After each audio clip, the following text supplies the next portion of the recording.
Jadi hari ini Dr. Trevino bakal bahas tentang autoimun. Apa itu autoimun dan gimana cara penanganan pertamanya. Nah, biar langsung aja, ini udah ada Dr. Trevino. Halo dok.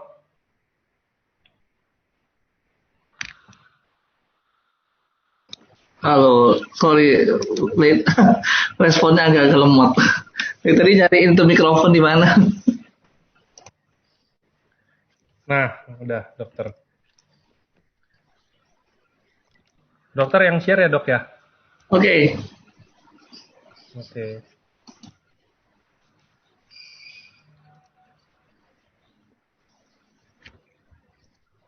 udah langsung ya, lanjut. Langsung aja dok, udah pada kenal. Kemarin kan baru ketemu waktu weekend. Oke, Iya. bentar, saya cari slide dulu ya. Sebelumnya, sebelum mulai ya dok, ini mungkin Ya, teman-teman yang mau tanya, nanti kan gini, jadi kan ini dokter kan menjelaskan slide-nya dulu. Menjelaskan slide-nya dulu, takutnya kalau pada nanya sekarang, nanti chatnya tuh kecelup sampai atas gitu, ntar malah nggak kebaca sama saya. Jadi enak sebenarnya dokter lagi presentasi dulu, baru nanti emang udah lagi buka tanya jawab, baru nanti mungkin teman-teman bisa tulis di chat. Nanti saya bantu tanyain ke dokter. oke. Oke. Oke dok, Bunyi langsung itu mulai. lonceng 3 kali. Oke, langsung ya. Langsung, Jadi ini silakan. tentang autoimmune disease ya. Hari ini saya diminta untuk menjelaskan tentang autoimmune disease. Dan saya mencoba membuat target bahwa setelah selesai, kita para peserta ini mampu menjelaskan secara ringkas penyakit autoimun. Jadi jangan ribet deh, yang penting kita bisa menjelaskan secara awam, orang tidak perlu terlalu pusing atau menjelaskan secara medis ya. Tapi nanti kalau ada kasus-kasus yang ingin ditanyakan, juga barangkali kita bahasnya bisa japri ya, karena kadang-kadang kan rahasia pasien itu ya, kalau kita siarkan begini aja 300 orang dengar kan nggak enak.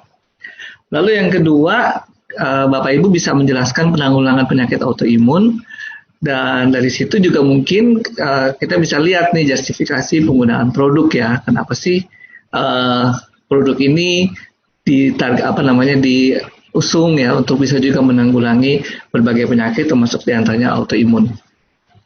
Nah, sebelum mulai, saya mau sharing dulu. Jadi pekerjaan saya dosen. Jadi, saya di sini sebagai medical expert. Saya juga dosen di FKUI, di Fakultas Kedokteran UI. Dan kenapa sih saya bergabung di sini?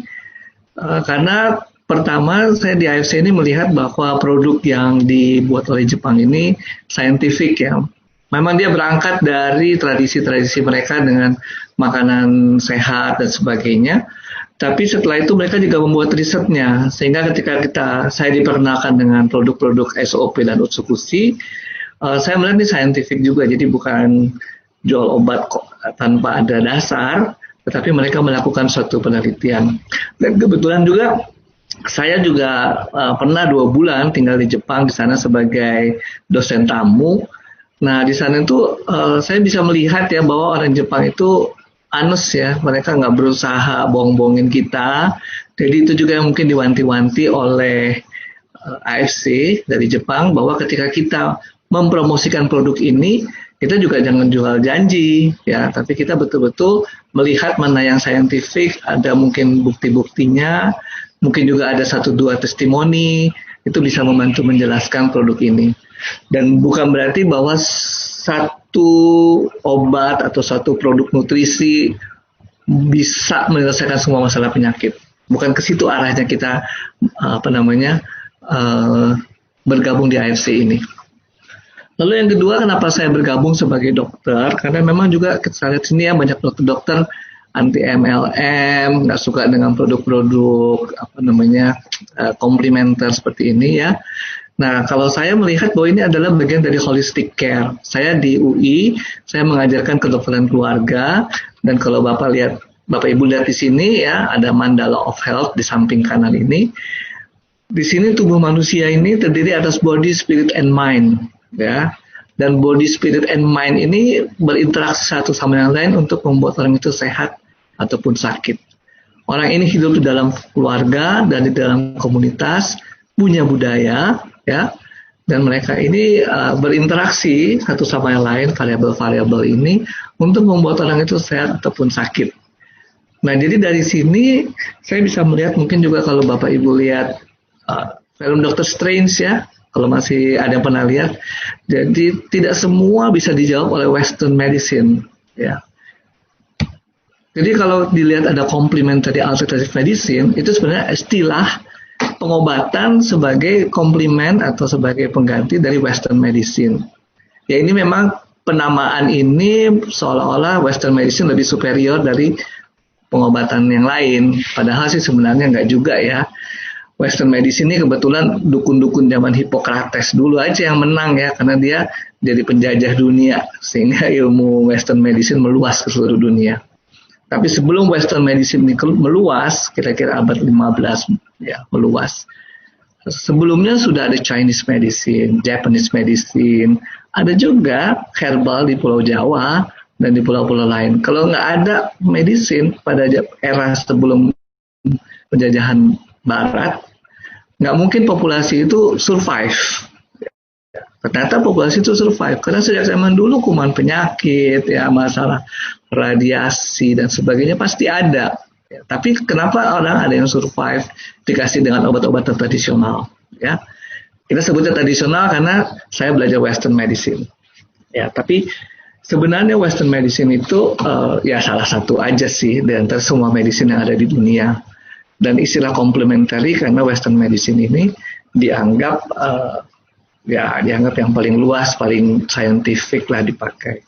Tapi ternyata kalau kita lihat dalam gambar ini, baik di Amerika Serikat maupun di Jepang, ya, banyak sekali juga orang yang menggunakan complementary medicine, bahkan lebih banyak di Jepang daripada di USA. Ya, jadi sebenarnya ya artinya complementary medicine yang diajarkan di Indonesia, di Cina, di Jepang itu udah ratusan tahun umurnya dibandingkan Western medicine yang baru masuk berdasarkan bersama-sama penjajahan. Jadi tentu saja lebih berakar ya dalam budaya dibandingkan dengan ilmu-ilmu yang baru. Nah, masuk ke topik kita pada hari ini tentang autoimmune disease ya. Kalau kita urai penyakit autoimun ya, auto itu aja sendiri, imun itu adalah pertahanan tubuh. Jadi ini kalau dirangkai kira-kira suatu penyakit yang timbul karena sistem pertahanan tubuh kita. Ya. Tadi penjelasan awal tentang kenapa saya tertarik dengan dengan SOP ini, dengan AFC, akan berkaitan dengan pembahasan selanjutnya mengenai autoimmune disease. Ya, dan ini penting untuk Bapak Ibu kuasai ketika kita menjelaskan autoimmune disease ini dan peran dari produk kita. Kenapa? Karena banyak sekali upaya mengcounter ya produk ini, dibikin dia macam-macam lah ya, banyak berita-berita yang disampaikan, dan Bapak Ibu juga bisa melihat bahwa ya nanti dalam penjelasan selanjutnya ya Bapak Ibu bisa melihat bagaimana peran dari produk ini. Nah, saya akan mulai dengan sistem imun terlebih dahulu. Wah, ini maaf salah ketik ya, bukan sistem tapi sistem imun. Sistem imun kita ini ada dua macam kalau dibagi besar, yaitu satu yang bawaan orok ya, satu lagi yang didapat. Yang bawaan itu nama aslinya, nama Inggrisnya disebut innate immunity, kemudian yang didapat disebut adaptif jadi hasil adaptasi, atau disebut juga acquired yang didapat. Nah, innate immunity ini apa? Jadi satu imunitas ya yang tidak spesifik ya, daya tahan tubuh yang tidak spesifik.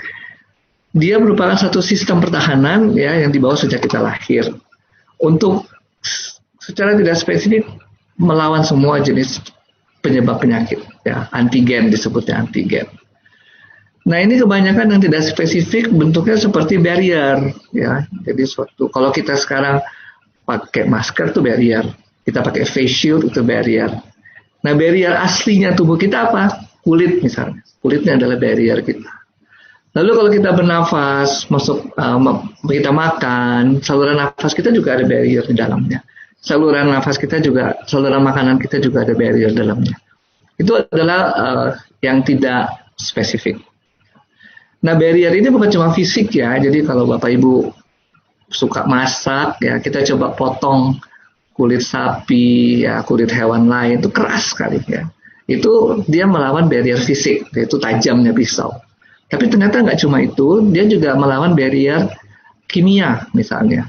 Dia juga melawan barrier biologis ya.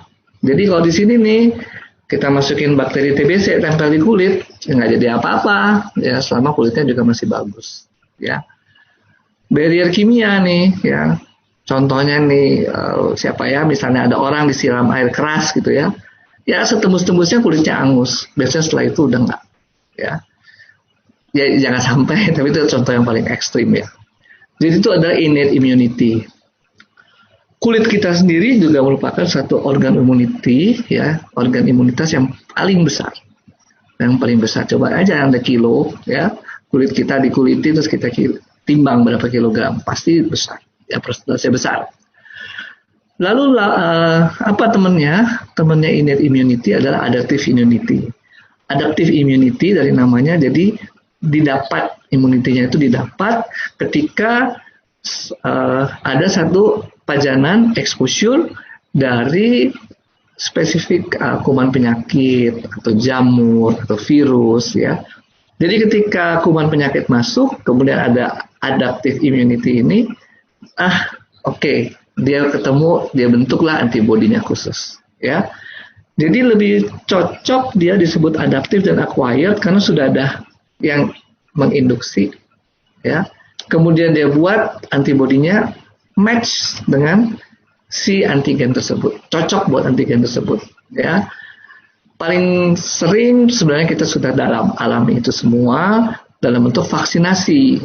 Jadi vaksinasi itu kalau kita diberi vaksin terhadap BCG, yaitu untuk anti tuberkulosis, maka antibodi yang dibentuk ya itu khusus hanya buat kuman TBC. Dia tidak bisa melawan kuman yang lain.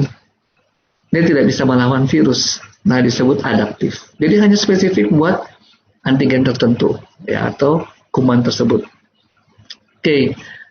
Nah, itu sistem imun kita. Ketika kita berbicara mengenai adaptive immunity, tentang autoimmune disease, maka kita akan banyak bermain di adaptive immunity ini. Kita bukan bermain di innate immunity, tapi kita bermain di adaptive immunity. Nah, adaptive immunity ini ada sel-sel yang bertanggung jawab, namanya sel limfosit.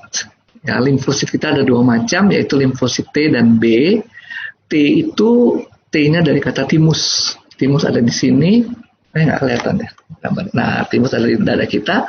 Kalau sudah besar, timusnya mengecil. Artinya limfosit itu dimatangkan di timus. Tugasnya apa? Tugasnya menyerang antigen.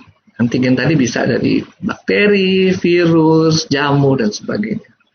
Lalu dia mengontrol sistem imun untuk bisa melawan bakteri tersebut. Dia panggil teman-temannya.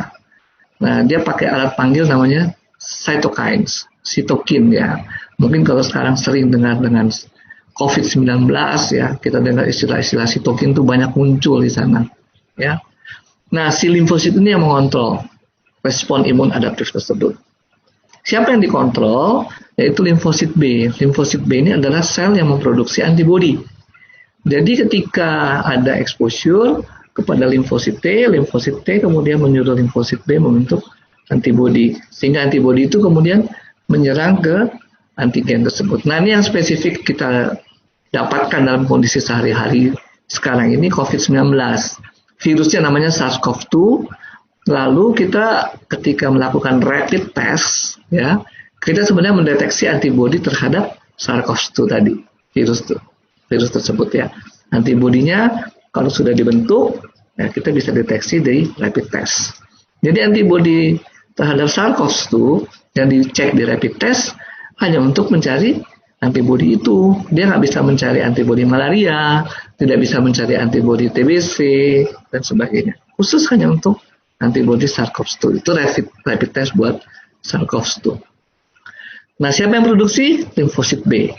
Jadi ada limfosit T, ada limfosit B. Limfosit B pematangannya menuju dewasanya itu dilatih di organ usus. usus kita ini juga sebenarnya adalah lingkungan luar tubuh, meskipun terletak di dalam tubuh. Kenapa dia disebut lingkungan luar tubuh? Karena dia memasukkan semua ya ke dalam tubuh kita, ya, tapi di dalam tabung yang namanya usus tersebut, ya, nggak langsung masuk ke dalam darah misalnya, tidak langsung masuk ke dalam otot, tapi dia di dalam usus ya, dia bentuknya juga kita sudah tahu bersama, ada lumen, ada lubang di dalamnya, dan disitulah lingkungan luar tubuh kita yang ada di dalam tubuh kita. Aneh ya. Nah, limfosit B ada di situ. Jadi sebenarnya kalau mau ditanya, sel-sel pertahanan tubuh kita ada di mana nih banyaknya? Kebanyakan terdapat di barrier interaksi antara dunia dalam tubuh kita dengan dunia luar tubuh kita. Jadi pastinya ada di saluran nafas, di permukaannya, ada di kulit kita banyak, di saluran cerna kita banyak. Karena di situ adalah tempat ya interaksi antara lingkungan luar dan lingkungan dalam tubuh kita. Dan tujuannya apa? Mereka mau menahan supaya tidak terjadi infeksi masuk ke dalam tubuh kita. Atau penyakit, bukan hanya infeksi. Nah, di mana sih kita lihatnya? Kalau kita lihat di hasil laboratorium, ya, kita melihat ada jumlah leukosit. Jadi jumlah leukosit ini adalah jumlah tentaranya dalam satuan mikroliter darah. Ya. Kemudian tentara-tentaranya itu di breakdown lagi, namanya hitung jenis. Ada basofil, eosinofil, neutrofil, limfosit, monocytes. Ya. Nah, kita bicara adaptive immunity ada di sini, lymphocytes. Jadi kalau Bapak Ibu dapat hasil darah, lihat limfositnya. Limfositnya ada range normal 20-40% kira-kira. Ya.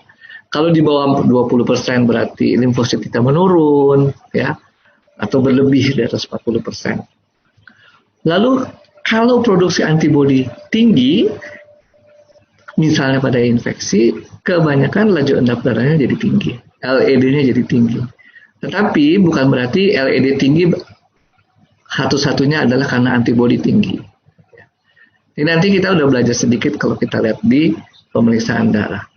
Lalu ada pemeriksaan-pemeriksaan yang spesifik khusus untuk antibodi, khusus untuk autoimmune disease. Dan ini nanti mungkin saya kasih lihat sekilas saja, ya.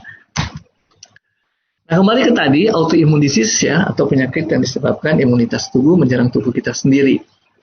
Namanya juga sistem imun ya, sel limfosit tersebut. Itu semua tersebar di seluruh tubuh, terutama di barrier-barrier tadi ya, kulit, saluran nafas, saluran cerna, yang berhubungan dengan dunia luar. Nah, mereka itu bisa menyerang tubuh yang seharusnya tidak diserang, harusnya dia menyerang benda-benda asing, dia menganggap tubuh itu benda asing juga, sehingga harus diserang. Karena itu kejadiannya bisa di seluruh tubuh.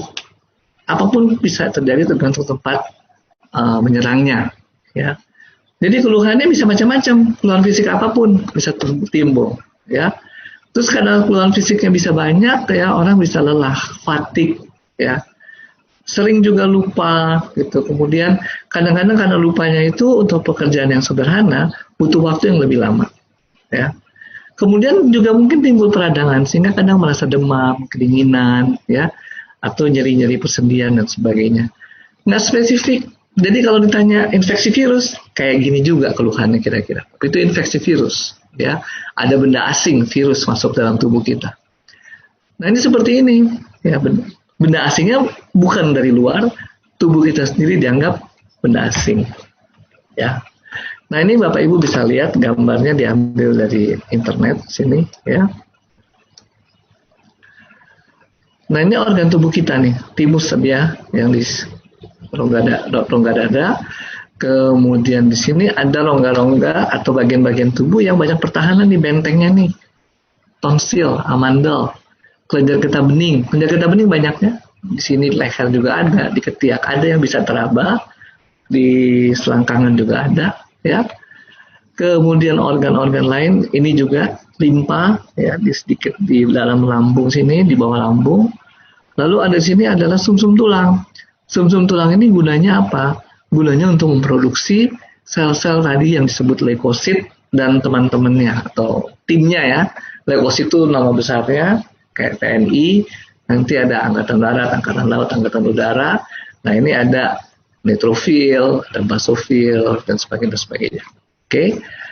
Nah, itu dibentuk oleh sumsum tulang, bone marrow.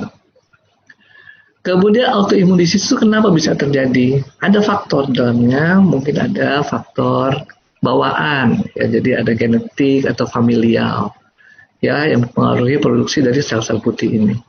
Berinteraksi dengan gaya hidup kita, ya, hormonal dalam tubuh kita, lalu dengan lingkungan kita. Jadi kalau kita lihat, aduh kok sekarang penyakit aneh-aneh, ya, macam-macam, ya. Ya nggak salah, karena kenapa? Ini merupakan hasil interaksi tubuh dengan lingkungan. Jadi ini bukan penyakit yang artinya lingkungan kita ini berubah terus, ya. Yang dulunya mungkin nggak ada jadi ada, ya. Lingkungan kita ini kan kalau kita lihat climate change, kemudian produksi dari polutan makin banyak, sehingga yang tadinya tidak ada jadi ada, ya. Dan yang ada ini kemudian menyebabkan malfunction pada kasus autoimun, sehingga kemudian autoimun ini menyerang tubuh kita sendiri dan bisa terjadi di berbagai organ tubuh. Bisa di sistem endokrin, ini sistem hormonal kita, contohnya yang menyerang di pankreas, sistem hormonal kita, ada di adrenalin, ya, pokoknya itu sistem hormonal. Bisa menyerang di saluran cerna, jantung, kulit, tulang, sendi, semua, ya, bisa mengalami autoimun.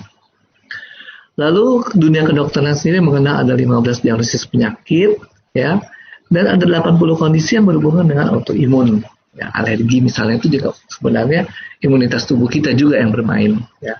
Ada reaksi sensitivitas, ya, untuk autoimun. Kalau penyakit-penyakit mungkin yang terkenal itu lupus, ya, SLE, ya. Ada rheumatoid arthritis, kemudian orang menyingkatnya bilang rematik, ya. Rheumatoid arthritis, ada multiple sclerosis, ini mungkin yang sering-sering kita dengar, ya. Tapi ada banyak sekali penyakit autoimun. Sekali lagi, semua dasarnya sama, yaitu antibodi dibentuk oleh sistem imun kita melawan tubuh kita yang seharusnya tidak terjadi. Dulu cuma sedikit, sekarang jadi banyak. Kenapa? Karena perubahan lingkungan, karena banyak hal-hal yang baru, polutan baru, benda kimia baru, radiasi yang baru. Itu semua membuat kerusakan dari sistem imun kita. Dan kemudian dia menyerang diri kita sendiri. Nah, bagaimana sih sekarang si dokter ini menanyakan? Ya, jadi kalau mungkin ada dari Bapak Ibu, keluhannya nggak spesifik, kayak cepat lelah, capek, kadang nyeri di sini, sakit di perut, atau sakit di tempat lain, ya. Sakit timbul, sakit nggak timbul, kadang-kadang hilang, nggak jelas, nggak ada polanya. Itu salah satu, ya, kita berpikir demikian. Ada juga mungkin yang spesifik timbulnya di kulit, misalnya kulitnya jadi merah, bersisik, ya, kering, dan sebagainya. Atau mungkin juga jadi sensitif terhadap sinar matahari. Yang tadinya nggak sensitif, sekarang sensitif. Mungkin itu juga salah satu, ya, tanda-tanda bahwa ini adalah autoimun. Ya, atau timbul rash, ya, di merah-merah di muka dan sebagainya, itu contohnya. Atau nyeri-nyeri di sendi. Jadi di dalam kita menggali riwayat, mungkin juga si pasien nggak bisa melihat polanya, dokter juga nggak melihat sesuatu gambaran yang spesifik. Lain kalau kita bilang ISPA, gitu, ya. ISPA jelas nih, saluran nafas aja. Saluran nafas kalau terserang ya nggak mungkin diare bentuknya. Ada itu saluran cerna. Nah, ini bisa macam-macam. Lalu ketika diperiksa, bisa saja mungkin kalau kelainannya kulit, kelihatan ya kulitnya jadi kering, bersisik, merah, ya. Atau kalau nyeri sendi, sendi-sendinya juga mungkin kelihatan bengkak dan sebagainya, ya. Nah, ada laboratoriumnya. Di laboratoriumnya ini banyak nih, ya. Bapak Ibu bisa melihat sendiri, mungkin yang sudah pengalaman juga dengan penyakit autoimun bisa tahu bahwa penyakitnya ya, banyak, ya. Ini bisa itu, tesnya macam-macam, ya.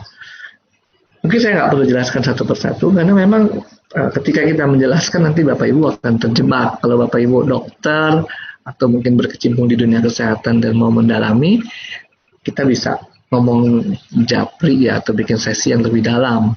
Tapi ketika dalam sesi seperti ini yang semua orang berbeda latar belakang, tentu seperti tadi saya bilang goalnya apa nih? Kita tahu prinsipnya. Prinsipnya apa? Daya tahan tubuh menyerang tubuh kita sendiri. Daya tahan tubuh yang mana? Daya tahan tubuh yang sifatnya adaptif. Adaptif maksudnya apa? ada bibit penyakit, ya, ada agent penyakit. Si sel B, limfosit ini membentuk satu antibodi khusus bibit penyakit tersebut, khusus buat agent tersebut, khusus buat antigen tersebut. Nah, antigen tersebut, maaf ya ada suara anjing. Antigen tersebut itu, ya, bukan benda asing kali ini dalam penyakit autoimun, tetapi tubuh kita sendiri. Ya. Nah, itu yang kemudian menyebabkan serangan-serangan di seluruh organ tubuh, tergantung sistem imun kita itu melihat organ tubuh mana yang dianggap benda asing. Oke, prinsipnya di situ.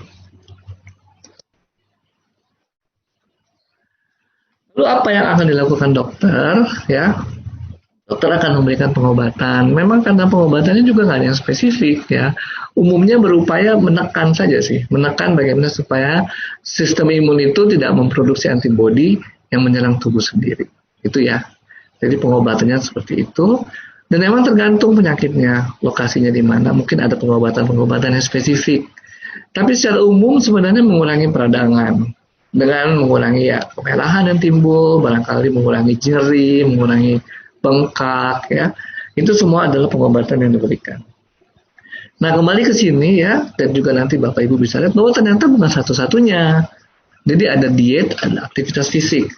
Kalau Bapak Ibu masuk ke komunitas autoimun, di situ ada istilah LDHS, yaitu 5 dasar hidup sehat. Jadi bukan obat, nggak satu-satunya obat, ya. Yang pertama saja ini gaya hidup bebas sehat. Gaya hidup sehat ini dia kasih contoh makanan yang bebas 5P. 5P ini penyedap, pengawet, pengental, pemanis, pewarna. Itu semua adalah bahan-bahan kimia yang mungkin dulu nggak ada. Atau kalaupun dulu ada, sifatnya natural. Dari alam langsung. Tapi sekarang banyak bahan kimia. Ya. Memang serba salah nih. Bapak Ibu misalnya mau mengurangi risiko diabetes, makan pemanis. Tapi pemanis sekarang dikatakan sebagai salah satu yang harus dihindari dalam penyakit autoimun. Itu contoh saja ya, contoh. Nah, itu yang harus kita perhatikan baik-baik. Artinya apa? Ya mungkin kita akan tidak bisa 100% menghindar, tapi kita bisa melakukan apa? Balancing. Ya. Nah, kemudian yang lain apa? Aktivitas hidup sehatnya. Mandi adalah hidup yang aktif, ya, aktif secara mandiri. Lalu dikatakan di sini contohnya melakukan latihan fisik, ya, olahraga atau latihan fisik selama 30 menit sehari. Nah, latihan fisik ini apa sih gunanya? Memang secara tidak langsung itu memperkuat otot, ya. Mungkin kita tidak terlalu jelaskan tadi di awal, tapi kita punya sistem imun, punya sel-sel tadi, ya, yang ada di dalam pemeriksaan darah, leukosit tadi. Nah, mereka menyebar dari seluruh tubuh kita untuk mempertahankan tubuh kita supaya tidak sakit. Mereka menyebar dengan cara apa? Satu, dengan cara peredaran darah. Yang kedua, dengan pembuluh darah limf. Ya, limf itu cairan getah bening. Ya, namanya juga getah bening, jadi dia bening nggak kelihatan. Ya, dan dia menyebar oleh apa? Oleh aktivitas otot. Dengan aktivitas otot, ya, membantu memompa sehingga cairan itu bisa terputar, tersirkulasi dalam tubuh. Disitulah limfosit kemudian dan juga teman-teman sel leukosit lainnya menyebar seluruh tubuh kita. Karena itu penting, ya, olahraga secara tidak langsung, aktivitas fisik ini akan membantu kita meningkatkan imunitas. Apalagi yang lain, aktivitas fisik ini juga meningkatkan masuknya oksigen ke jaringan, ya. Dengan oksigen masuk ke jaringan, termasuk sel-sel imun tubuh kita bisa bekerja lebih efektif karena mereka memang membutuhkan oksigen dalam kerjanya. Oke. Yang berikut dalam 5 dasar hidup sehat, kalau kembali Bapak Ibu lihat ke webnya autoimun autoimun community ini, ya, adalah pengendalian stres. Stres ini juga, ya, kalau dalam Senin kemarin sudah disinggung bahwa hormon kebahagiaan itu namanya endorfin ternyata meningkatkan kemampuan untuk kita menyelesaikan masalah kesehatan. Atau dengan kata lain, kalau kita stres, masalah kesehatan kita akan makin berat, ya. Bagaimana caranya? Bisa ibadah, ya, yoga, ya, bisa melakukan meditasi, dan yang penting juga komunikasi yang positif.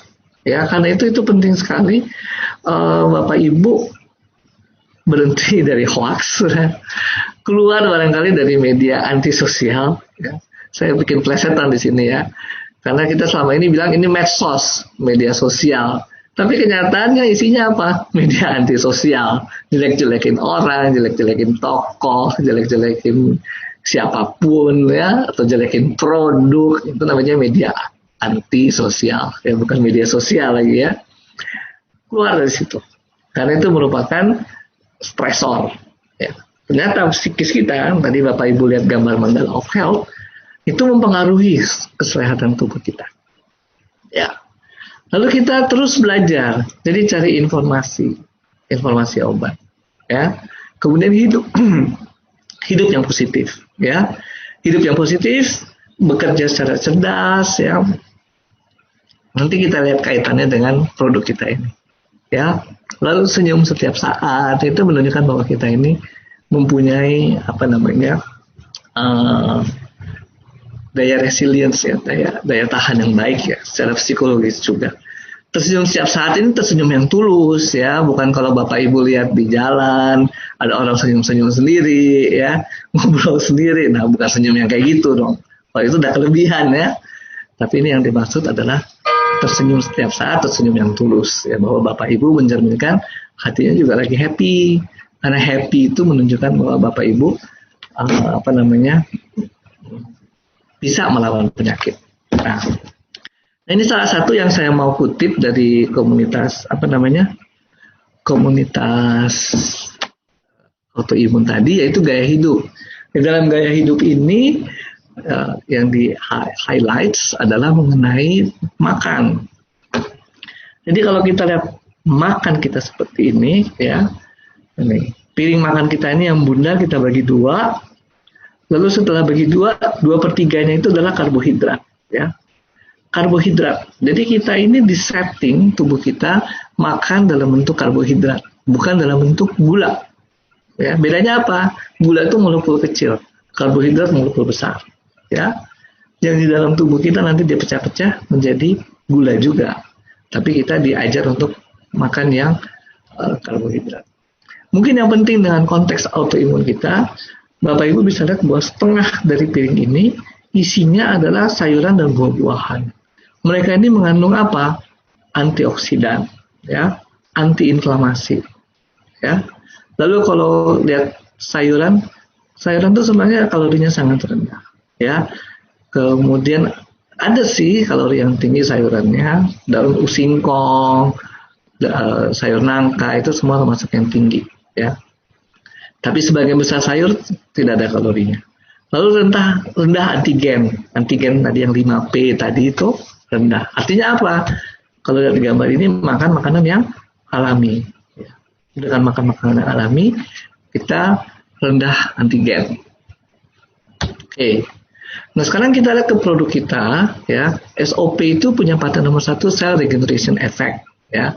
Jadi sel-sel yang tidur diaktifkan kembali. Termasuk sel yang mudah diaktifkan adalah yang ada di bone marrow, di sumsum tulang, untuk menghasilkan apa? Menghasilkan sel-sel pertahanan tubuh. Itu dia bone marrow, ya. Yang kedua, meningkatkan sirkulasi darah, ya, sehingga oksigenasi berjalan lancar, bahkan ke seluruh tubuh kita, bahkan oksigen juga yang dibutuhkan oleh sel-sel imun kita juga didapatkan dengan lancar, sehingga sel-sel imun kita bisa efektif, ya.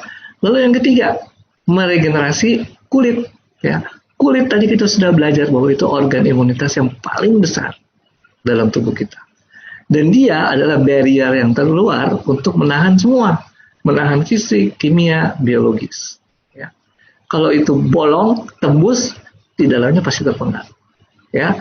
Nah, itu adalah kerja dari produk SOP kita. Ya. Nah, kalau kita lihat di sini, Bapak Ibu bisa lihat ini produk SOP. Ya. Cari di sini ingredients-nya. Ya. Tidak ada gula. Adanya pemanis. Ya, beda ya, pemanis membuat manis, tapi dia bukan gula. Sehingga kalau lihat ke bannernya, flyersnya autoimun tadi, termasuk rendah kalori dong, ya, karena nggak ada gulanya. Ya, Anda lihat juga produk usus-usus rendah gula, ya. Di dalamnya nih ingredients, jadi kalau dia ikut betul dengan BPOM, semua apa yang dikandung di dalam produk harus tertulis. Dan kita tidak melihat 5P di dalamnya. Di sini juga nggak ada. Ya.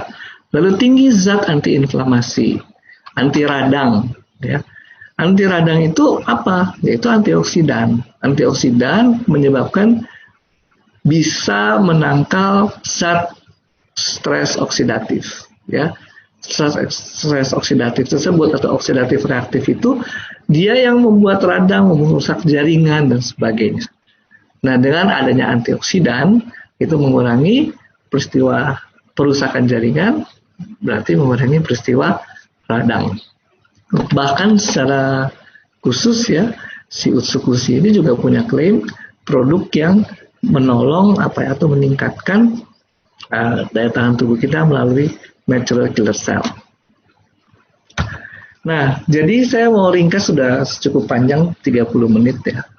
Saya berbicara autoimmune disease ya, atau penyakit autoimun, prinsipnya adalah tubuh kita membentuk antibodi melawan tubuh kita sendiri. Seharusnya antibodi itu dibentuk untuk melawan penyebab penyakit. Ya, penyebab penyakit itu apa? Bisa virus, bakteri, ya, jamur dan sebagainya, bahkan sel-sel kanker. Ya, itu sudah dianggap penyakit, ya, dianggap makhluk luar. Itu satu. Jadi antibodi dibentuk melawan tubuh kita. Antibodi itu dibentuk oleh siapa? Nah, itu dibentuk oleh sistem imun yang namanya adaptif tadi, oleh limfosit B. Nah, ini ada kaitannya nanti dengan ketika kita berbicara Utsukushi. Utsukushi itu mengaktifkan natural killer cell. Natural killer cell itu bukan produsen antibodi. Namanya juga natural killer cell. Dia sel pembunuh, ya. Semua dibunuh, termasuk sel kanker juga dibunuh, ya. Kerjanya dia bukan membentuk antibodi. Ya. Antibodi kerjanya dibentuk oleh sel B tadi, limfosit B, ya. Itu penting ya untuk Bapak Ibu juga mungkin bisa menjelaskan sedikit mengenai produk kita. Lalu kalau kita bicara mengenai ini karena ini makanan ya, nutrisi, produk kita adalah nutrisi, maka bermainnya di sini. Seperti slide yang di sebelah kiri, yaitu rendah kalori, ya, rendah zat antigen, rendah zat antiinflamasi. Ya. Nah, mungkin sekilas saya kembali lagi ke slide yang sudah lewat. Nah, ini dia 5 dasar hidup sehat.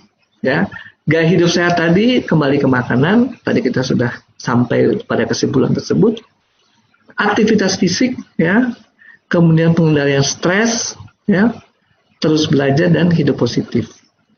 Hidup positif di dalam komunitas AFC ini sudah jelas dong ya. Karena di sini dibilang bekerja cerdas.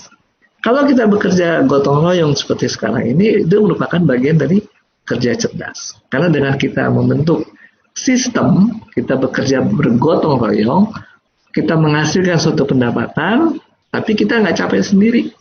Ya, kita bergotong royong dan semua happy. Sehingga semua bisa tersenyum setiap saat, dan semua bisa tetap sehat. Oke, barangkali itu saja yang bisa saya sampaikan terlebih dahulu. Saya pikir dengan kita bertanya jawab, ya, kita akan lebih detail. Saya mungkin juga sampaikan, saya tidak akan bicara terlalu medis karena kita punya latar belakang banyak. Ya, kalau mau bertanya sesuatu yang sifatnya medis, saya pikir mungkin lebih baik japri atau ada kasus atau penyakit dan sebagainya. Kenapa? Yang dengar 500 orang nih sekarang dengan latar belakang berbeda-beda. Nanti nangkepnya cuma sepotong yang ini, sepotong yang ini, ya, nggak melihat secara konteks keseluruhan. Nanti kemudian sepotong yang kecil ini seolah-olah menjadi suatu kebenaran buat semuanya. Sekali lagi, mungkin kita jangan terlalu terjebak kepada medis, kembali kepada hal yang lain, yang awal tadi yang saya targetkan. Bapak Ibu bisa menjelaskan secara prinsip penyakit autoimun, lalu bagaimana menanggulanginya. Menanggulanginya tadi ada satu pengobatan, tapi yang penting adalah 5 dasar hidup sehat tadi. Dan 5 dasar hidup sehat tersebut diantaranya nutrisi. Lalu nutrisi, ya, SOP maupun usukusi kita masuk dalam kriteria nutrisi yang disampaikan, yang saya kutip dari komunitas autoimun. Terima kasih, saya kembalikan kepada host. Angga? Halo. Ya, Dok. Monggo, silakan. Ya, sebentar. Oke, saya jadiin spotlight dulu. Oke. Nah, ini udah banyak banget nih, Dok, pertanyaannya. Bentar. Ada yang raise hand tadi.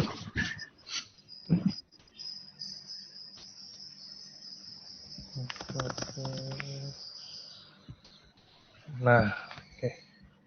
Mulai aja ya, Dok, pertanyaannya, Dok. Oke. Sip, sebentar.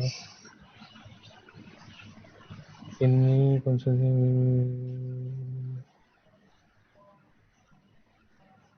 Ini sampai.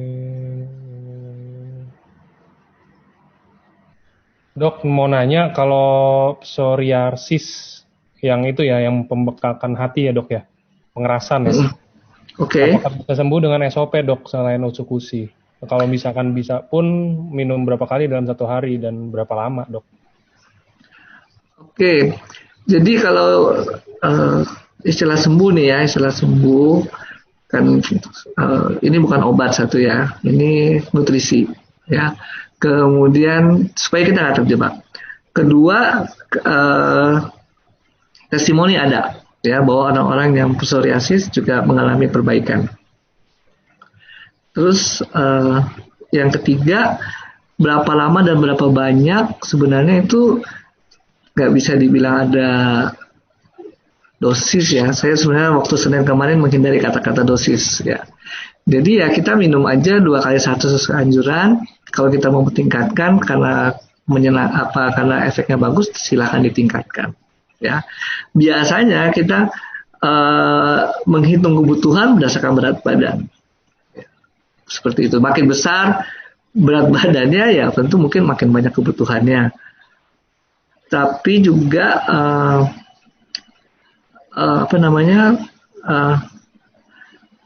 kebutuhan itu juga mungkin kalau kita bilang psoriasis ya bisa banyak ya luasnya lesi. Kalau banyak ya mungkin kita perlu banyak juga ya, sehingga kita nggak bisa bilang bahwa hanya segini, bisa kasus per kasus bisa beda-beda. Oke. Nah, itu yang bisa saya sampaikan. Mungkin cukup menjawab nggak itu ya kira-kira. Apa yang dia pakai ya? Apakah SOP atau usukusi? Nah, kembali ke tadi, kalau slide terakhir, sebenarnya dua-duanya masuk dalam kriteria untuk obat-obat untuk nutrisi autoimun. Kenapa? Karena rendah kalori, kemudian tidak ada antigen, kemudian apalagi jadi dipikun. Tidak ada antigen, satu lagi tidak ada antiinflamasi, mengandung antiinflamasi. Ya, dua-duanya masuk kriteria itu. Ya, kemudian kadang itu banyak yang menyerang ya, karena katanya usukusi meningkatkan imunitas, sehingga orang bilang, waduh ini kalau autoimun gimana? Ya, yang saya pelajari usukusi itu melalui natural killer cell, ya, dan kita sudah pelajari tadi, saya sudah sampaikan, NK cell itu bukan yang tugasnya memproduksi antibody. Antibody itu tugasnya limfosit B. Memang mereka kerjasama, ya, tapi bukan tugasnya NK cell. Nah, kembali sebagai nutrisi sehat, dia sebenarnya memenuhi kriteria, ya. Tapi juga kita mesti juga membuka wawasan juga bahwa mungkin juga ada orang-orang yang beda reaksinya, ya. Ada orang yang minum vitamin C oke, tapi ada orang yang minum vitamin C jadi mencret. Ya kan kita nggak bisa salahin vitamin C-nya, ya kan. Ada orang sakit kepala minum paracetamol sembuh, yang lain pada sakit kepala minum paracetamol tetap sakit, ya. Bukan paracetamol yang salah, tapi memang respon dari masing-masing tubuh bisa berbeda. Ya, kembali lagi kalau lihat produk, dua-duanya masuk dalam kriteria makanan sehat, Ya, kenapa makanan sehat itu natural product. Tapi juga mungkin ada reaksi orang yang berbeda. Nah, itu yang mungkin kita bisa jembatani. Jadi kalau ditanya sama saya, nomor satu jawaban saya SOP dulu ya. Dalam slide saya juga saya sengaja cuma taruh SOP. Saya nggak taruh usul. Takut orang salah baca nih, ya salah baca, masukin di slide, masukin di Instagram, di Facebook, jadi berabe, ya. Nah, mendingan SOP udah lebih jelas dalam konteks gini. Dia meregenerasi sel. Bone marrow kita memproduksi sel-sel darah putih. Ya, itu cocok, ya. Nggak apa-apa memang itu untuk melawan penyakit, ya. Kemudian SOP melancarkan peredaran darah, oksigenasi masuk ke seluruh jaringan, ya. Semacam itu dulu ya. Saya nggak mau kita terjebak dengan usus-usus karena sempat jadi rame ini, ya. Sempat jadi rame, tapi padahal sih kalau menurut kriteria makanan sehatnya sih masuk ya. Oke. Sangat menjawab dok harusnya itu. Iya. Oke, ini lanjutnya ini dok. Anak teman saya sepertinya autoimun. Mungkin karena badannya gatal-gatal sampai luka basah dok. Umurnya baru 12 tahun, kemungkinan anak ini masalahnya dari dalam, bukan dari kulit. Walaupun akibatnya adalah gatal-gatal dan lain-lain. Karena waktu dia usia 5 atau 6, problemnya emang udah ada dok. Jadi tiba-tiba sembuh sendiri setelah 1 atau 2 tahun, terus sekarang muncul lagi. Nah, kira-kira minum SOP atau UTSU atau keduanya, dan sebaiknya berapa banyak? Soalnya dia udah mulai cobain sih kayaknya SOP dan UTSU, cuman mau nanya berapanya. Oke. Diagnosisnya saya nggak bisa bilang ya, itu tergantung dari dokter yang memeriksa, kan saya juga nggak memeriksa. Sekali lagi, kalau gambarannya adalah kulit, kemudian digaruk, basah, jadi luka gitu ya, tentu dengan SOP bisa. SOP kan tadi ada klaim efek nomor 3-nya, itu meregenerasi kulit ya. Kulit kita diperbagus oleh SOP. Nggak masalah, ya, boleh. Ya, Anda boleh makan SOP itu. Demikian juga kalau mau pakai usukusi, ya, secara ininya sih nggak masalah. Kalau kulit terbuka, risiko untuk infeksi. Nah, usukusi meningkatkan antibodi. Meningkatkan daya tahan tubuh. Maaf nih ya. Delete. Meningkatkan daya tahan tubuh melalui NK sel. Ya. Aduh, ini salah omong terus nih. Ya. Itu usukusi. Ya. NK sel adalah pertahanan tubuh yang tidak spesifik. Semua yang dilawan. Ya. Semua dimakan sama dia. Oke. Boleh dua-duanya dipakai. Oke, next ya dok. Ya. Autoimun itu apa bisa mengakibatkan kelopak mata itu agak susah ngebuka dok? Mata nyaman kalau terpejam sebentar, tapi kalau kena sinar matahari, kekuatan mata untuk ngebuka itu berkurang katanya. Ya, balik pada prinsip tadi ya. Prinsipnya itu adalah antibodi menyerang tubuh kita sendiri ya. Mana yang diserang, yaitu kemudian gejalanya timbul seperti itu. Ya, saya nggak bisa detail bilang bahwa kelopak mata adalah salah satu gejalanya. Ya, saya nggak tahu juga. Tadi memang saya juga sebutkan bahwa orang bisa sensitif terhadap sinar matahari. Tapi itu bicaranya kulit sih, bukan mata ya. Apakah jadi sensitif terhadap mata? Ya mungkin nanti kita perlu japri-japrian lagi atau saya cari informasi lebih lanjut. Kalau diserangnya saraf juga bisa terpengaruh. Ya. Kalau sarafnya saraf yang mengangkat bola mata, kelopak mata ya bisa terpengaruh juga. Ya. Tapi memang nggak ada yang spesifik ya. Sekali lagi bisa seluruh tubuh tergantung bagian tubuh kita yang diserang. Oke, nextnya ini. Saya umur 23 tahun, baru merasakan gatal-gatal dan bahkan sering bengkak di bibir dan mata. Kalau cuaca dingin, makan udang atau ikan tongkol, langsung muncul gatalnya. Bisa juga asam lambung saya naik, gatalnya pun muncul. Apa ini golongan autoimun, dok? Saya udah konsumsi SOP 6 bulan dan usukusi baru jalan 2 bulan, tapi masih kayak begitu. Apa gimana tuh, dok, lebih baiknya? Kalau alergi ya emang berkaitan dengan daya tahan tubuh, imunitas tubuh ya, kan udah jelas alergi ya. Jadi alergi itu sebenarnya reaksi tubuh terhadap antibodi antigen yang dari luar tadi ya, disebut bukan autoimun, alergi, karena jelas ada benda dari luar yang masuk. Kalau autoimun bukan benar dari luar, tapi tubuhnya sendiri ya yang dilawan gitu. Tadi pertanyaan berikutnya apa di situ?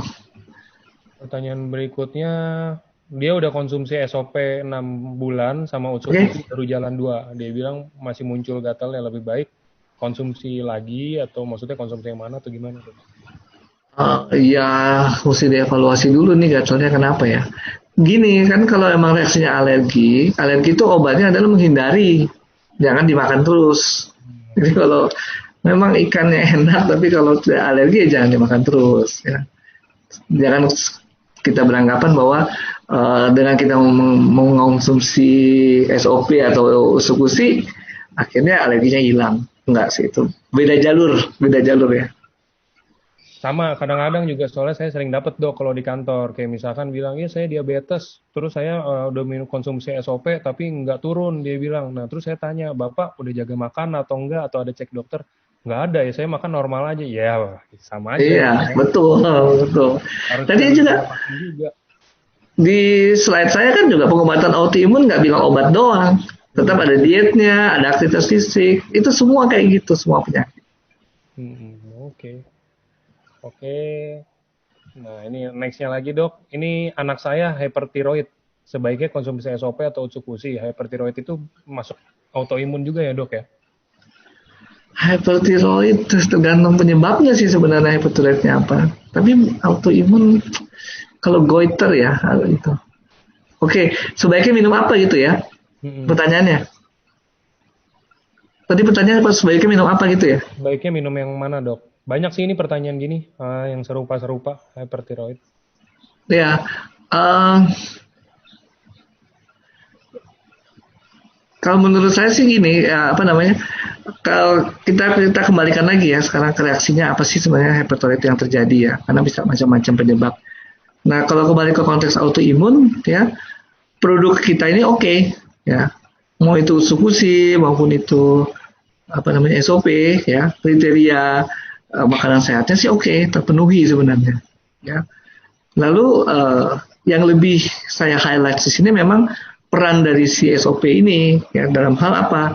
Dalam hal dia meregenerasi sel, ya, dalam hal dia meningkatkan perbaikan tubuh ya. Jadi kalau misalnya mau ditanyakan makan apa, ya sekarang kalau dalam konteks bicara ini makan SOP aja dulu ya. Tapi kalau mau coba Utsukushi sebenarnya juga bukan sesuatu yang masalah ya. Tapi dengan catatan tentu saja tiap-tiap orang punya reaksi individual yang kadang-kadang mungkin bukan yang kita inginkan. Oke. Nextnya, nah ini saya nggak tahu nih kalau untuk Hashimoto dok, dosis yang dianjurkan, maksudnya untuk minum SOP dan Utsukushi itu berapa? Mendingan kita itu japri aja kali ya Hashimoto itu. Ya, nanti ngobrol-ngobrol. Karena kita juga ini sekali lagi ya, ini makanan sehat kita nggak bicara dosis. Ya, anjurannya adalah 2x1. Dan kemudian kita merasa bahwa itu nggak cukup, silakan ya. Kenapa bisa kita merasa nggak cukup? Kita boleh menambahkan sekali lagi berkaitan dengan berat. Ya, biasanya kalau obat selalu ditanya berat badan. Ya. Dan kemudian masalahnya, luasnya masalah atau besarnya masalah. Ya. Kalau tadi saya kasih contoh psoriasis, makin luas kulit yang terkena ya lebih baik makin banyak makannya. Gitu. Nah Hashimoto ini juga mungkin kita mendingan japri-japri aja dulu ya apa yang terjadi ya, sehingga kita bisa ini memberikan jawaban yang lebih spesifik. Tadi saya ada awal khawatir nih kalau kita ngomongin medis ya terlalu apa namanya, nanti kan latar belakang kita beda-beda semua ya, jangan sampai nanti menangkapnya nggak total gitu ya. Oke. Oke, nextnya ada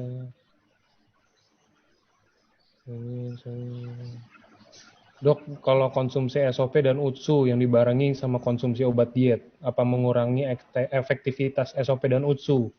Juga efektivitas obat dietnya. Obat diet itu maksudnya apa nih? Nggak ada ya? Sorry bukan yang nanya. Apa SOP dan Utsukushi mengganggu aktivitas obat diet? Fat burn gitu kali ya dok ya? Apa? Fat burner ya, mungkin. Sorry apa? Fat Nggak jelas. burner. Kayak yang setipe-setipe itulah, yang untuk biar kurus, apa, yang gitu-gitu loh, Dok. Oh, ya harusnya orang kalau obat-obat chemical gitu bukannya autoimun nggak boleh ya? Nanti mau menginduksi mendingan nggak usah aja, ya, cari produk-produk alami. Kalau mau diet juga dihitung aja butuh kalori berapa. Jangan terlalu banyak makan-makan yang ini, Oke. makan-makan yang ini ya, terlalu chemical. Oke. Nah, ini ada yang belok dari autoimun tapi kayaknya sering nanya nih kayak begini. Untuk ambeien gimana, Dok? Bagusnya SOP atau SOP UTSU atau gimana, Dok? Gantung derajat ya. Kalau derajatnya udah tinggi, besar, sebenarnya pengobatannya operasi ya. Itu juga saya harapkan juga member semuanya ada obat apa penyakit-penyakit yang memang mesti operasi lah gitu ya. Jangan semuanya dianggap bisa selesai gitu. Karena apa? Kalau saya kasih contoh tumor misalnya kanker gitu ya. Kanker udah sebesar 2 kilogram gitu. Terus kita suruh natural killer cell kita makan untuk kanker. Lama baru kecil kankernya ya. Jadi angkat aja pakai operasi biar cepat. Itu contohnya ya. Jadi kalau tadi ambeien tergantung derajatnya. Dan kemungkinan sih ambeien penyebabnya pengobatannya memang operasi ya. Boleh makan SOP itu untuk apa? Misalnya untuk pasca operasi pasti kan banyak jaringan rusak yang perlu recovery. Nah itu akan bermanfaat di situ. Oke. Oke, nextnya ini. Kalau untuk orang yang sel darah putihnya berlebih, Dok, dianjurkan untuk minum usukusi tetap atau gimana, Dok? Oke,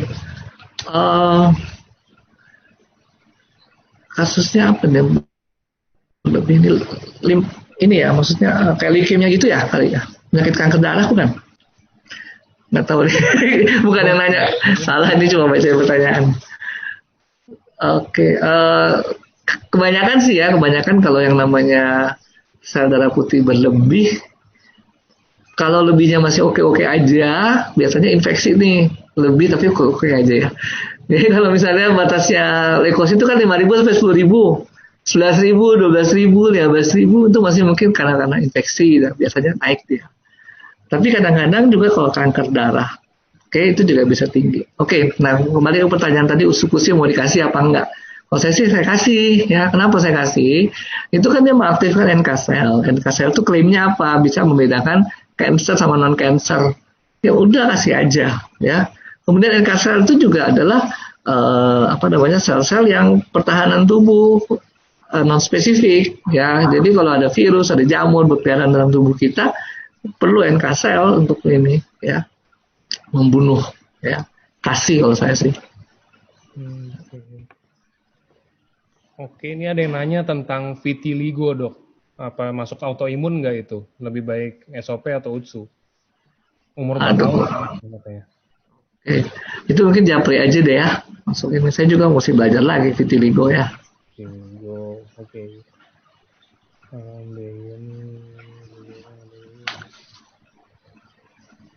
Ini kalau udah dimatiin chattingnya hilang semua ya? Chattingnya hilang, Dok. Oh, direkam kali supaya bisa dijawab satu-satu atau terus di-share. Direkam. Iya sih, coba sebentar saya bisa kayaknya saya tarik deh. Rekam nanti saya jawabnya di Word aja, saya jangan jawab di. Jadi nanti habis tanya jawab gitu loh. Jadi ada isinya juga, bisa ngisi FB, bisa ngisi Instagram, misalnya kan gitu. Di Instagram ada sih ini. Nih ada yang nih ya, kalau di Instagram di FB ini saya coba baca yang di FB ya, Dok. Tapi ini tanya jawab ini kalau diisi di FB juga bagus gitu. Ya. Di FB ada anak teman ini ada kena luka bakar dari dagu sampai ke perut usia 8 tahun, Dok. Oke. Kalau cocoknya dikasih SOP atau UTSU? Dua-duanya cocok. Ya, karena SOP meregenerasi sel, kulit juga. Luka bakarnya derajat berapa nih ya? Terus usus-gusi kenapa? Karena dia pertahanan tubuh. Begitu kulit terbuka kan pertahanan tubuh yang paling luar rusak, ya, mudah infeksi. Nah itu dikasih usus-gusi supaya NK selnya aktif. Nih. Oh, bisa dok. Nih, kata dokter Alam, di blok aja semua chat. Nanti saya blokin deh. Nanti saya kasih ke dokter ya. Oke. Thank you, dokter Alam. Nah, ini suami saya gagal ginjal, cuci darah seminggu 2 kali, asam urat 9, kreatinin 6,4, dan ureumnya 87. Sebaiknya minum SOP aja atau ditambah usukusi. Dan sehari kira-kira berapa dok? Oke, ini bukan autoimun kayaknya nih ya mungkin. Iya, iya. Oke, itu japri aja ya nanti ya, ini aja. Ini kalau penyakit, ini kalau yang autoimun,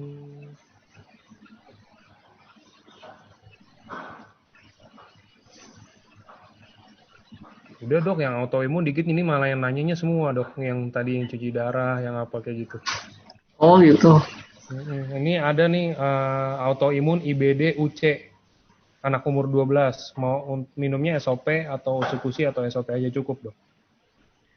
Ya sekarang gini, saya juga berkaitan dengan kontroversi yang terjadi ya.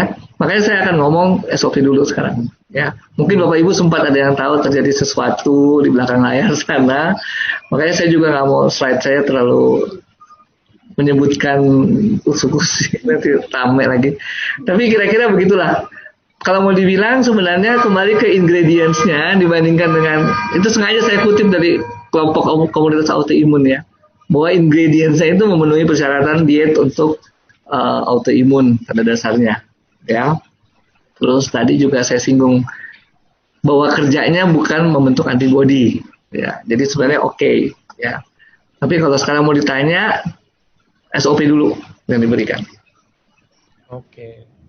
Nextnya ada nih dok, kalau kena hypertiroid ya, terus pantang salmon sama seafood, apa boleh masih konsumsi SOP dok? Kan SOP dari salmon. Ini banyak yang bertanya ke saya, kalau saya alergi ikan masih boleh nggak konsumsi SOP? Oh, saya juga bingung tuh jawabnya tuh kadang-kadang. Dites aja. Dites aja 1 gram apa 1 saset jadi alergi apa enggak ya. Terus terang sih kan ikan itu kan yang kita makan ototnya ya, daging ikan itu kan ototnya ikan, kita kan jarang makan tulangnya ikan ya. Atau kita ada sih yang makan telur ikan kaviar itu ada ya, ada sih yang makan, tapi juga makanya sekarang kalau orang alergi ikan, alergi apanya nih? Kalau alergi dagingnya mungkin ya, nggak alergi telurnya. Ini kan juga bukan telur lagi, ini kan selaput membran dari ovarium ya. Jadi saya sih bilang sih sebenarnya nggak ada nih alerginya. Tapi kalau takut, khawatir, coba dulu ya. Nanti masih ada ngelesnya lagi saya. Ternyata kelihatannya alergi nih. Pakailah CTM, pakailah cetirizine, terus minumlah SOP. Tapi itu ilmu hitam ya, ilmu hitam. Kalau alergi ya hindari alergi, itu aja sih. Ini ilmu hitamnya aja ke saya CTM. Oke. Oke, ini nextnya ada, kalau saya ini autoimun spondyloarthritis, minum SOP kok mahnya nggak enak ya dok? Mahnya nggak enak. Oke, saya nggak tahu mahnya apa, mungkin harus dianalisis lebih lanjut. Satu bisa menghindarinya dengan misalnya minum ditaruh jari di bawah lidah. Asumsinya kalau di bawah lidah nggak ada yang ketelan ya, meskipun mungkin ada yang tertelan juga. Terus yang kedua, mah ini yang kronis, kebanyakan mungkin juga ada infeksi namanya Helicobacter pylori. Itu di dalam klaim produk usukusi itu dia bisa membantu mengatasi Helicobacter tersebut. Jadi bagaimana nih mengatasinya nih, selain minum SOP ya minum usukusi juga. Oke. Nextnya, oh ini ada teman saya kena autoimun di ginjal.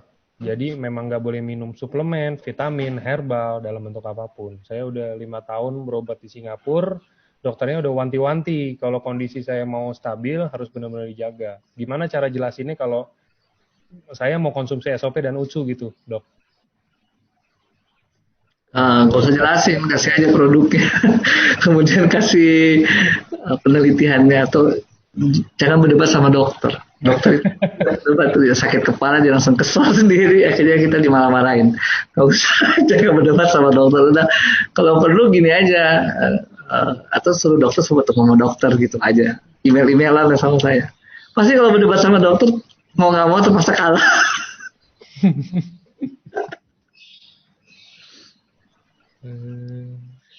Nah ini tadi udah nanya nih yang autoimun ankylosing spondylitis. Udah minum sehari 2 saset sejak Maret. Ada perbaikan sih, tidurnya bisa lebih enak, tapi masih sakit dok. Kira-kira ditambah nggak lagi nggak? Jadi berapa saset? Ya, sakitnya ini kan mesti dievaluasi, mungkin sarafnya meradang dan sebagainya ya. Dan meradang tuh kenapa gitu kan ya, harus dicari lagi penyebabnya. Jadi oke, boleh kita tambahin 2 saset karena dia punya efek sebagai apa? Antioksidan ya di dalam SOP tersebut. Nah, itu mungkin bisa membantu sehingga anti stres oksidatif tadi ya, perusakan jaringan berkurang, radang berkurang, termasuk saraf juga bisa jadi nggak terangsang lagi.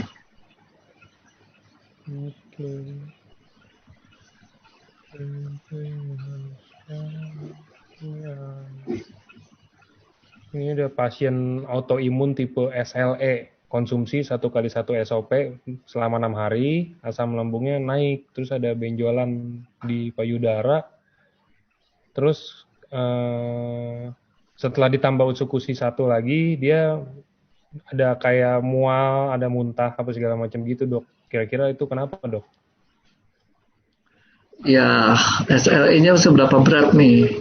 Kemudian untuk SLE-nya sendiri, sorry ini suara anjing. SLE-nya sendiri diobati apa gitu kan? Harus dilihat juga nih. Jadi bisa saja memang kebetulan kejadiannya dengan reaksi reaksi adverse reaction dari obat yang diminum. Mungkin saya nggak bisa ngomong lebih detail. Itu juga harus dievaluasi. Itu paling. Jadi, tapi kalau misalnya benar-benar merasa bahwa itu memang karena obstruksi atau SOP, di stop dulu nggak apa-apa. Setelah itu nanti satu-satu ditingkat atau dikasih satu-satu lagi. Jadi sekarang stop dulu misalnya, kasih jeda, kasih waktu istirahat, kemudian pelan-pelan kasih lagi. Sama ini kalau yang dari Facebook ada nih dok. Jadi papa saya umur 60 tahun didiagnosis autoimun, terus dari lutut sampai ke bawah itu lumpuh. Tangan juga kram, lumpuh. Bagusnya itu SOP atau SOP UTSU dok?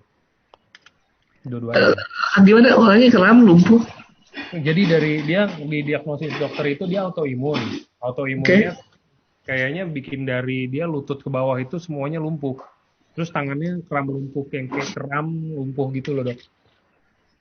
Konsumsi SOP atau UTSU? Atau dua-duanya? Dua-duanya nggak ada, tapi mending dua-duanya nggak apa-apa. Mending gini, japri juga ya, supaya nanti saya jelaskan dan apa yang diharapkan dari konsumsi itu ya. Apa mengharapkan lumpuhnya hilang atau mengharapkan apa yang lain, mungkin itu harus dijelaskan juga ya, jangan sampai nanti kita mispersepsi nih, mengkonsumsi dua-duanya dengan harapan sesuatu tapi kemudian yang didapatkan berbeda ya. Oke, ini kalau autoimun rheumatoid arthritis dia sudah SOP 2x1 sehari. Tapi setelah minum SOP malah terasa sakit. Tapi kalau diminum 1x1 tidak sesakit minum 2x1. Ini harus gimana? Apa harus ditambah UTSU juga dok? Oke, kalau 2x1 sakit ya dikurangi 1x1 nggak apa-apa dulu ya. Memang kan tubuh juga membutuhkan waktu ya ketika dia mendapatkan suatu tambahan baru ya. Saya seperti orang dikasih istilah detox gitu ya. Mungkin dia masih kaget, dia perlu waktu untuk yang namanya beradaptasi. Tapi setelah 1 kali 1 oke, mau ditambah lagi boleh 2 kali 1. Nah, pertanyaan berikutnya sama nih jawabannya kalau tentang utsunya mau dikasih apa enggak? Ya sebenarnya secara kriteria autoimun dia boleh dikasih. Ya, nggak ada masalah. Oke. Lupus itu autoimun bukan dok? Terus kalau SOP bisa membantu apa dari lupus? SOP dan UTSU, kira-kira yang mana yang lebih bagus? Ya, lupus itu penyakit autoimun ya. Kemudian tadi kan saya sempat singgung SOP itu meregenerasi sel. Jadi kalau orang sakit autoimun, pengobatan autoimun itu biasanya mensupresi sel-sel yang membentuk antibodi ya, dan sel-sel itu emang rusak jadinya kan karena ditekan fungsinya. Nah, perlu SOP untuk meregenerasi. Ya, jadi sel-sel pertahanan tubuh diregenerasi lagi ya oleh SOP. Usukusi tadi juga ada penjelasan bahwa dia itu juga membantu pematangan NK sel. Nah, NK sel itu adalah bagian dari sistem imun tubuh juga. Jadi kalau kita minum obat yang mensupresi daya tahan tubuh kita, menekan daya tahan tubuh kita, ya bermacam-macam jenis tertara itu mungkin terpengaruh ya. Nah, perlu peningkatan produksinya dengan SOP dan perlu trainingnya dengan usukusi. Ini ada yang tanya lagi, kalau minum Utsukushi dibarengin sama suplemen lain yang fungsinya untuk meningkatkan imun, dok. Apa bisa menyebabkan cytokine storm? Oke. Apa nih echinacea bukan maksudnya ya? Saya kurang tahu juga cytokine. Tapi cytokine storm ini lagi ngomong COVID ya, COVID-19 ya.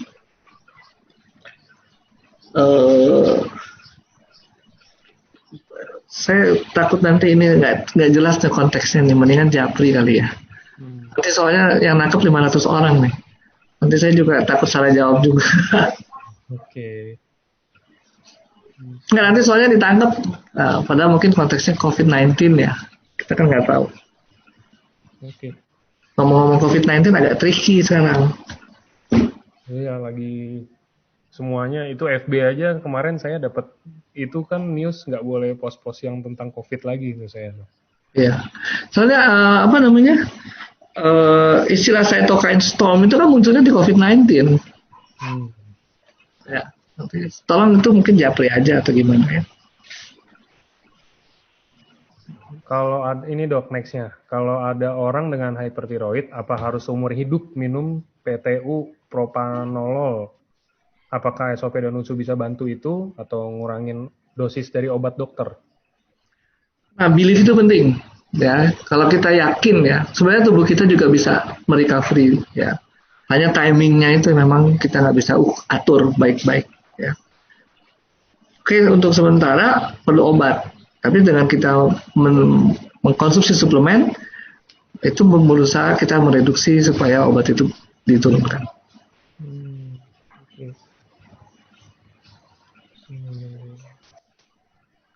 Jadi pendekatannya di belief ya, bukan pendekatannya di dia mengganti obat PTU. Pendekatannya di belief, ya, belief dan kemudian bahwa dengan belief itu mempengaruhi kita untuk recovery. Oke. Ini oh ini ada penderita autoimun osteoartritis. Kakinya udah mulai bengkok dok, tapi nggak ngerasain sakit. Apa itu menandakan sakitnya makin parah? Apakah konsumsi SOP-nya harus dilanjutin? Apa gimana dok? Apa ditambah Utsukushi mungkin maksudnya ya? Ya, ya ini kalau itu makin bengkok ya makin parah pasti karena harusnya lurus ya. Dan SOP-nya aja ditingkatkan dulu ya. Kemudian ya jangan satu-satunya kali, mungkin dia perlu vitamin D kali, perlu berjemur juga ya. Jadi bukan satu-satunya kita bersandar di satu penyelesaian masalah. Oke. Oke dok, kalau autoimun jenis anemia hemolitik dosis nggak pakai dosis lagi sekarang ya Ibu. Jadi ini maksudnya lebih ke arah minum SOP-nya berapa banyak gitu. Ya, kembali anjuran dari AFC adalah 2 kali 1 saset ya. Kemudian kita tidak mengalami reaksi-reaksi yang nggak kita harapkan, kita tingkatkan 2 saset, 2 kali 2 saset pun tidak nggak apa-apa. Kita tingkatkan lagi 3 kali 2 saset atau 2 kali 3 saset, sebenarnya nggak ada masalah ya. Yang penting kemudian begini, ketika kita menyelesaikan satu masalah ya, penyelesaiannya itu multifaktor ya. Seperti tadi contoh saja untuk autoimun, nggak cuma obat kan, ada dietnya juga, ada aktivitas fisik juga. Itu semua penyakit sekarang ngomongnya gitu ya. Karena kembali ke mandala of health tadi, yang namanya sehat itu psikis, biologis, dan juga spiritual ya. Dan kemudian ada faktor-faktor lingkungan yang mempengaruhi. Oke dok, ini mungkin ini last ya dok ya, soalnya udah mulai pada habis juga pertanyaannya. Oke. Ya ini kalau kena autoimun itu emang nggak boleh jemuran ya? Maksudnya berjemur gitu kena matahari atau lebih bagusnya gimana dok?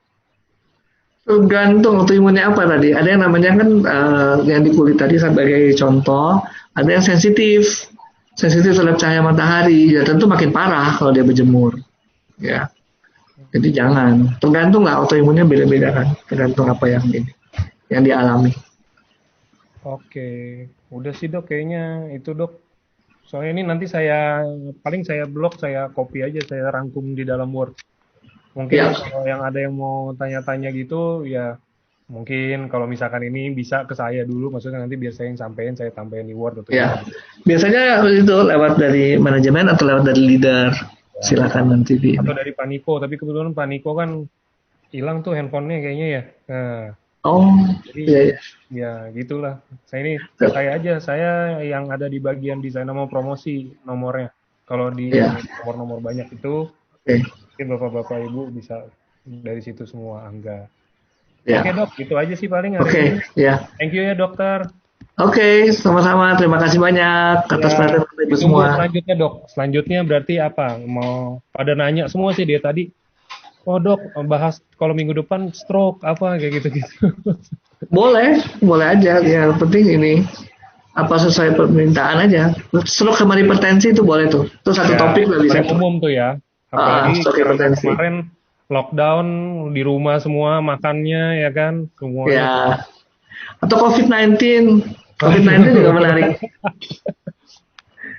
Boleh COVID-19 kalau mau. Itu juga menarik. Iya. Oke.